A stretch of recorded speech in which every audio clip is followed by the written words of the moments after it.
How's it going everyone? My name is Alex and welcome to another Skyrim guide. In today's video I'll be showing you one of the most popular mods for Skyrim. It's called Racemenu and it allows you to fully customize your character in a way that hasn't been possible before.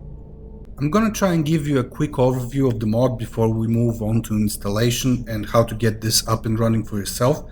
I'm gonna try and show you one of the easiest ways to install this mod. It's really easy, you don't need to have any prior knowledge, anyone can do this pretty much. But first let's take a look at some of the options that we have. We have a couple of tabs here and this is where most of the main options are located. So right now I'm on the sliders tab and this is pretty much like vanilla game. You can see the races, the stats, the descriptions, all of that stuff. Now down here you can see some options to take a look at your character under different lighting environments and stuff like that. You can zoom in, zoom out, rotate the character as you normally would.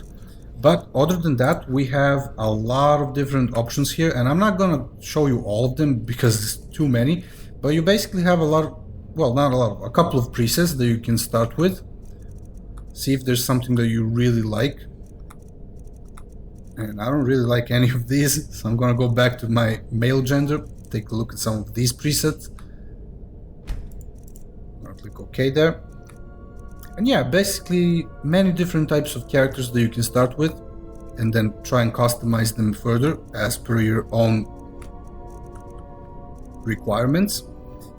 We have the head tab here with a bunch of settings: face, eyes, brows, mouth, hair, extra stuff, which is pretty cool. If you really want to mess around, you can create some really messed up characters.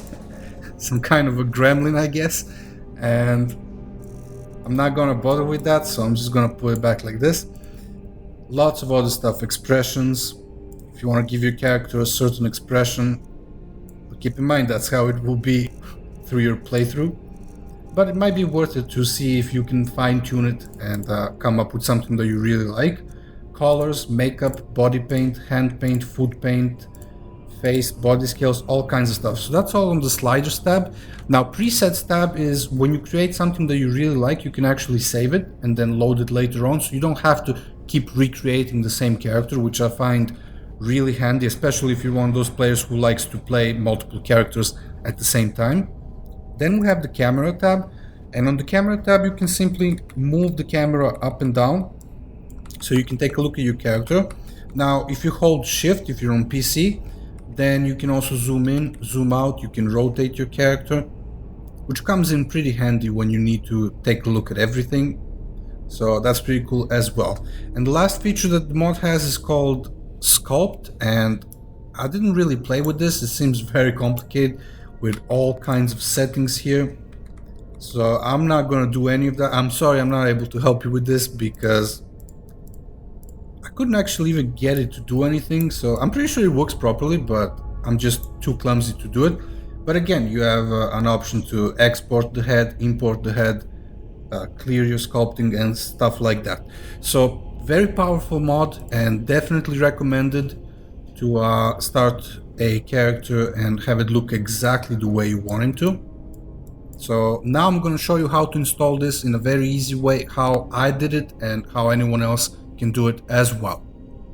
Okay, so I'm gonna give you a short guide on how to get started with modding Skyrim, and this is, in my opinion, the correct way. Now you could download files manually and put them in the data folder or use Bethesda's platform, but I would highly suggest that you do not do that because it will be a mess later on if you have a lot of mods. So we need a good, reliable, powerful mod manager utility, and here we have Mod Organizer 2. Now this is, in my opinion, the best one right now.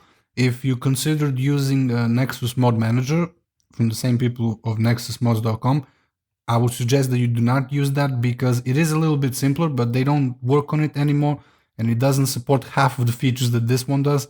So forget about that. If you really want to use something that they are working on, you can use the new Vortex one, but I still think this one is better. So I'm going to leave you a link.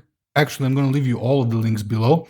And anytime you're downloading something from Nexus Mods, you always want to make sure that you're downloading from the appropriate version of the website. Now in this case it doesn't really matter, but here we have a link Skyrim Special Edition. So anytime you're downloading mods from Nexus Mods, always make sure that you're downloading from the appropriate version of the website. Some of the mods might work on the classic Skyrim as well as on the SE version, Special Edition, but most of them won't. So to play it safe, just make sure that you always where you need to be. In my case, Skyrim Special Edition.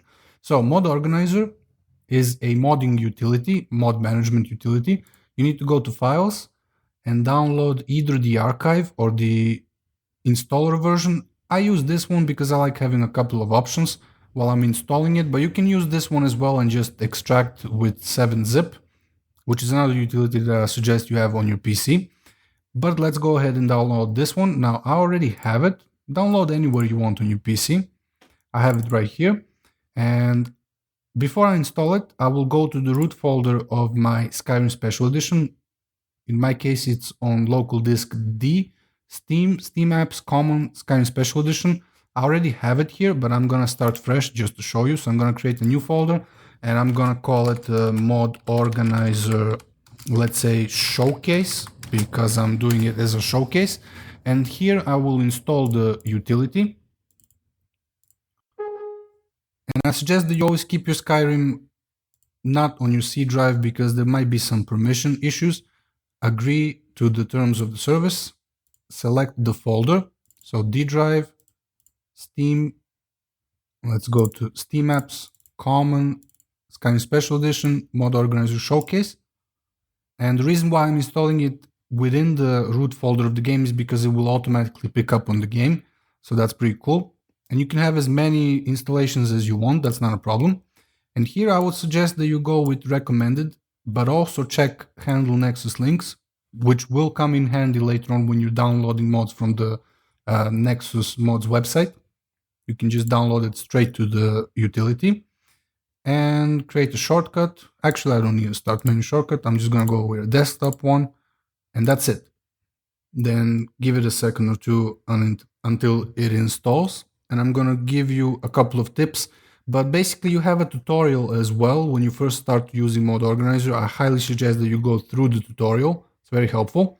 I won't do it because I already know how to use it. And click Finish. Now here, what you want to do is you can go create a new instance or you can just use Portable. I always go with Portable. I used to go with the new instance, but I always go with Portable nowadays because then all of the mods will be installed right inside the Mod Organizer folder. So the downloaded mods will be going to, let's see, I don't have any downloads here because I haven't, no, actually I do. Okay, so it's empty. But the mods will be installed in mods. And that's why Mod Organizer is very popular because it creates a virtual folder system. So anytime you want to disable a mod, it's just a matter of checking it and unchecking it. Okay, so that's basically how that works. You don't really need to do anything at this point. You can go ahead and close it. And the next thing that we need to do is we need to install the Skyrim script extender, SKSE. And this is something that a lot of the, pretty much most of the, if not all of the complex mods depend on. So make sure you have a 7Z archive. You have a link here as well. I'll leave you another link in the description below. And when downloading SKSE, you gotta download the appropriate version. So if you're using Classic Skyrim or Legendary Edition, you wanna go with the Classic build. You don't have to install via Steam. I'm gonna show you how to install it manually. In my case, I need the SE build. And if you're playing on VR, you need this one.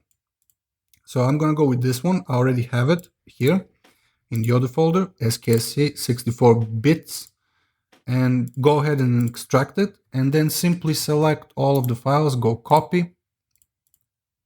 Go out of this folder, make sure it's the root folder of the game, and simply paste them all. And if you already have them like I do, then it will prompt you to replace them, which is basically what you'll be doing when you're updating SKSE, and you always have to keep it updated because mods will not work without it.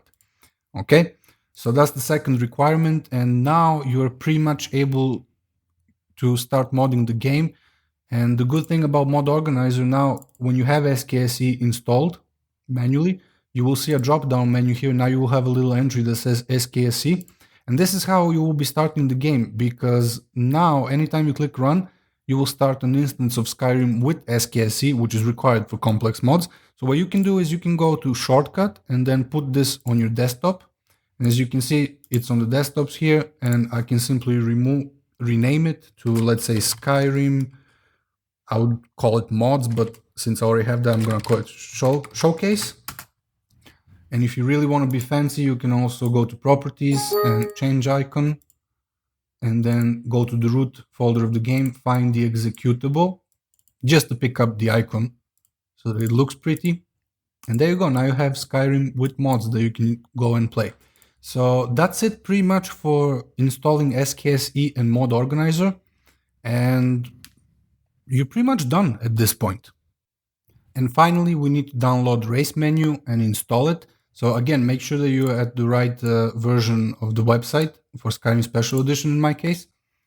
Go to the Files tab. Always read anytime you're installing mods, read the description, see what the requirements are.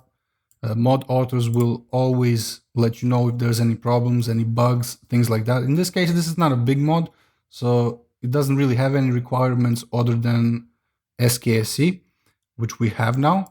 So I'm going to go to Files, and now when you're downloading the mod, again, always read everything here that you see, because sometimes there will be newer versions. If you're using other mods, might be some other required files and so on. In this case, there's nothing. So you could go with manual like I've always been doing, but now let's go with Mod Manager download. And this will automatically start Mod Organizer. And as you can see here on the Downloads tab, the mod is downloading, and it's located right here in the Downloads folder. Okay, so let's say you have a big mod that you want to remove later on. You can just delete it after you install it. It doesn't have to be there, but it's okay to keep everything handy, and so you don't have to re-download. So once it's downloaded, simply go right click and install. What I like to do is I always like to click manual, and then actually I don't need this tutorial, so I'm just going to skip, but you read all of them because they are handy. What I like to do is click manual and make sure it says here looks good, because this is the data folder structure. It's not required, but it's recommended. And if it doesn't say looks good, if it says anything else, then you can just generally right click and set data directory once or twice, as many times as it's needed until it says look good, and then click OK. Activate the mod, and that's it. The mod is installed. Mod Organizer will also show you some saves that you have, data stuff, archives, but that's out of the scope of this video. And that's how you install Racemenu and pretty much any other mod. I hope you enjoyed this video. If you want to see more Skyrim videos, check out the playlist link in the description with all of my other tutorials as well and showcases. There will be plenty of more Skyrim videos, so subscribe to the channel. And as always, I hope you have a great day, and I'll see you around, guys.